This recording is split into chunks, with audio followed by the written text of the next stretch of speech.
I can be trolly sometimes, but here it is, ladies and gentlemen. So many questions that we want answered. And right now we do have a little bit of an idea about this Chinese region, this Chinese team in Nova Esports. They're looking for aggression. They're looking to press Dewa United and win it at their own game. And with that, let's welcome you into the Land of Dawn for match number 2, game number 1 between the Indonesian representative and China. Dewa is the Indonesian 6th seed up against Nova.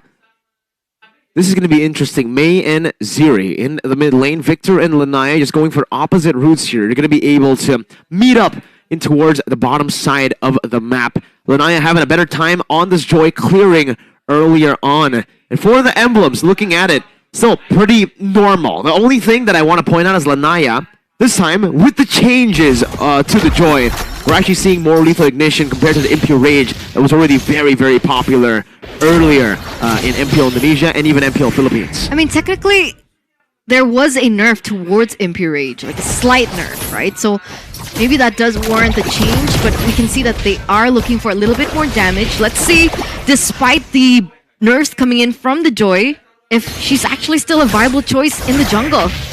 That's a jump. Able to find a good knockup onto Lanaya, but Lanaya still is able to secure the jungle creep. Now jumps in with the rhythm, and the electrifying beat should be able to take Ziri down in the mid lane. First blood by Lanaya. So now we know that there definitely is damage towards the Joy, but remember, Nova has yet to reach that level 4 power spike. And I'm talking more about Mei in particular. Kaja, Divine Judgment at level 4, should be able to hinder Lanaya a little bit in terms of this rotation, but the question is, can Lanaya continue this trend and continue to snowball to a point where even that level 4 power spike won't mean too much to them?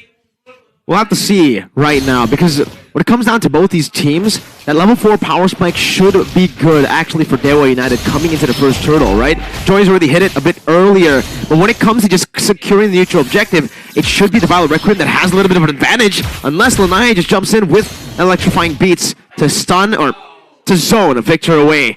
The stun was this, the pause. I'm stunned. We're all stunned. But ladies and gentlemen, we are heading to a technical pause. Please stay patient with us, because of course, you know, fair play is our utmost priority. We want to make sure that all the players, all the coaches, even you guys at home, you guys get the best experience as possible. And so we do have a little bit more time to talk about what we're seeing so far for the first few minutes of the game. What do you think?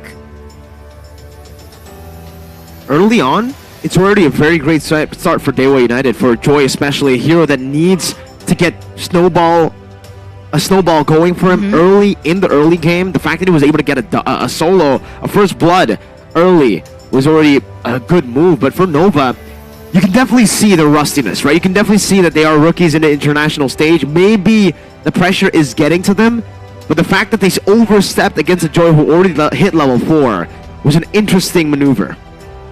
They saw that level 4 and they still decided to walk up to it, maybe thinking they wanted to collapse.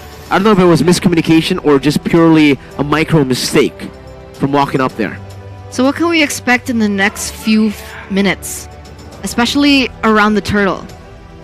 Well, I'm thinking of Terizla. I'm thinking of the Cho as well. Once they get that level 4, it's going to be extremely hard for the Guinevere, despite having the spatial migration and the Violet Requiem, to get in there, because the poke is going to be a big hurdle to deal with for Team Nova.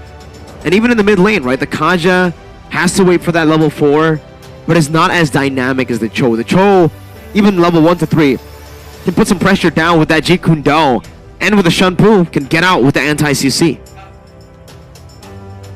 I pictured this a lot differently. Maybe, are we waiting for a mid power spike coming in from Nova? Maybe that's when they have a little bit more say in these team fights? Because I think they're strong, right? They have Faramis as well. A little bit more to say. Second turtle onwards, honestly, it should be Nova who has a bit of an advantage coming into these neutral objective contests. Again, because of the Guinevere, because of that Nether Realm as well. And on top of that, the Yu Zhong.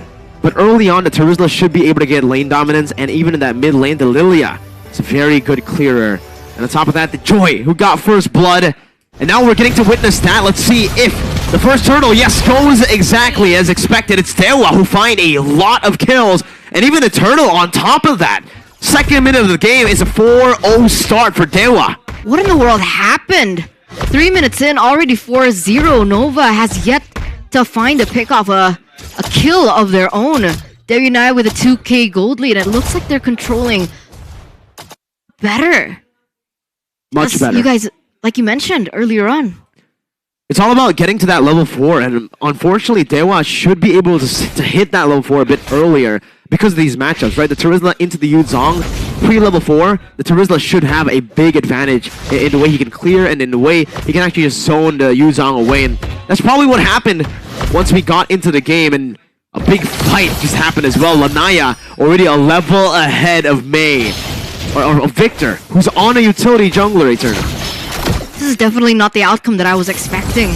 Joy's still a very viable choice in the jungle as well, still holding the grounds. And sitting at a 1-0-1 KDA for that fact, as Victor here looks for something, but he gets instantly taken out again. It's a lockdown away the dragon. Victor gets deleted from the land of Dawn, and even the electrifying beats used up in the gold lane under the turret.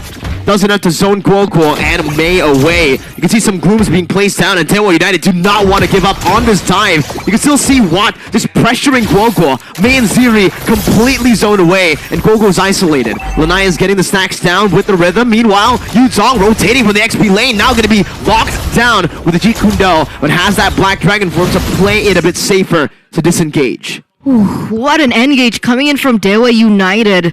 They have their eyes on the target, their eyes on their prize, but luckily Guoguo was still able to clear and not be taken out.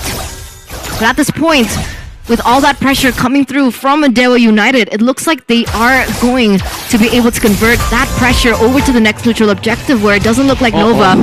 What's going on here? No! Not even the purple buff is safe Not from even. Dewa United's early game aggression. They'll pick up the turtle for free again. This time Guoguo will have a little bit of a better time getting that turret plating, but Shaco's already rotating as well. Guoguo has a Purify. Shaco, way the dragon, just bringing Mei back onto Keys, the glooms, and one shot from Watt gives Keys that unstoppable, and Victor even now gonna be zoned away from his own jungle, and it's a steal from Keys. Not even given a chance whatsoever there for Mei to look for an opening, as Dewa United look for more aggression here in the top side. What can Ziri, what can Guoguo do? They're forced to retreat. They can't back it up. They can't save their top tower turret. Even in the bottom lane, Victor jumps in with the Requiem, but Dixon's still able to survive for a long time, and the outplay happens. Lanaya just takes Sad Boy and Victor down like it's nothing without the electrifying beats, and now Ziri is caught in the mid lane. They'll just focus the turret down, and that's tier 1 in the mid lane falling down. And that's an 8-0 point start here for Dewa United in the first 6 minutes of the game, propelling them to a 6,000 gold lead, with Dixon already munching down in that bottom side. I was like munching, and then I saw Hello Panda, and I got distracted. You definitely That's okay. It's okay, because for you guys at home as well, you're probably thinking, man, I need my Hello Panda, some Hello Panda in my life. Go ahead and buy it right now. Meiji there, Flicker Divine Judgment. Black Shoe still available. Cage just pops it in like it's nothing. 5-man engage fails. Requiem coming in, but Cage is still able to escape right now with the Black Dragon form into the back line. Will surely be able to get one kill for Nova on the board. Guoguo running for the hills. Dixon trying to chase him down, and Dewa United are still going at it. Shaco has the flicker, and perhaps is thinking of going for a big play, but will choose to play it a bit more passive. That's how strong the Purify is, right? Like, even despite you getting picked up in by Victor on the Guinevere, that Purify just really denies that damage and that pressure coming through. And we saw that happen. Without the presence of Sad Boy to dive into the back line, that was supposed to be an outplay coming in from Keys, as Dixon, he's going in. It's a penalty zone just to zone Guoguo away. Ziri's actually walking up forward. Shadow Stampede used up. Now he's going to be chained. He has the Purify. He pops it in time. By the way, the Dragon's second proc locks him down for a bit for the Turtle down below to be taken with a tier 2 in that XP lane. What's going on? It's a stomp that's going on, Eterna. 7,000 gold lead about to be built up by Dewa in the 7th minute of the game. And even Sad Boy on a Yuzong can't do much. He's getting zoned away by Kaze, poked down, and Lanaya is only now just entering the fight. Electrifying beats, just 2 beats take Sad Boy down. That is still so much damage coming in from the Joy. And this is what I mentioned earlier on, right? The transition from Joy to go in full damage has actually treated him quite well. Lanaya 403 so far, not even a single death. And just all the kills are being placed on the right people, right? 403 on Lanaya, 102 Watt, Keys at 513. You said it yourself, an anchor in Keys, and we're actually seeing that right now. We are, through mid-control. It just seems like Dewa are playing it very textbook, right? They're not really making any crazy plays, but they don't have to.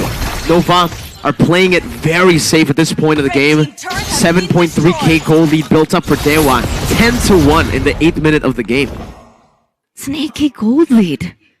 They're trying to hit the clock. Flicker Divine Judgment, but it's only onto the Cho. Even if this happens, penalty zone! Onto 4 by Dixon! The playmaker as Kaze walks up, dealing the damage. Electrifying Beast from Lanaya, and Victor will fall as well to give Dixon his triple kill. That's the first triple kill we are going to be seeing, ladies and gentlemen. What a beautiful re-engage coming in from Dixon. Would you call that a mistake? I mean, at this point, Nova, they're looking for any opportunity they can, right? They saw that Shaco was isolated. They went for it, but that re-engage coming from Dixon was just pure class. There's not much they can do right now. They go in for the roamer, for the Cho, like we saw earlier. This is a Cho we're talking about, right? It's not even the main initiator at this point. It's the main pickoff, yes, but Dixon is the guy who can make these team fights happen. And when you clump up like that to kill the roamer, you can see the result. The result is this. A free Lord given to Dewa United here in the 9th minute of the game.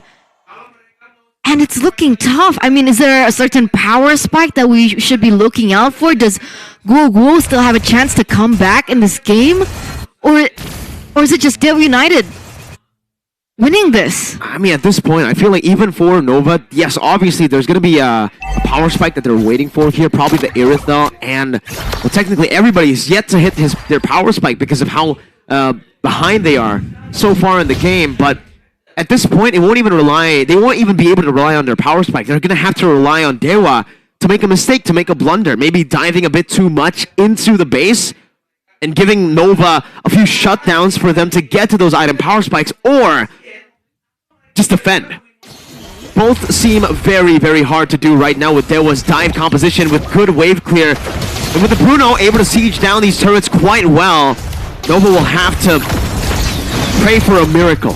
That's what they're looking for here. They're defending all 3 lanes from pushing in. The Lord is still marching down in the bottom side. Shaco already pressuring, looking for that opportunity to strike as that bottom lane falls. That's a penalty zone, locking Guo down as a Purify going to be used up in the Nether Realm right now from Ziri. Grants him a second HP bar as Shaco moves forward. Conceal, given down for Decide Dewa. Sad Boy jumps in with a Petrify, but now gets melted down to the way of the dragon from Shaco. Locks Guo down. It's a double kill for Dewa United for what? And in the base of Nova, it's almost a wipeout. Just one member left standing. A fast game, a dominant game.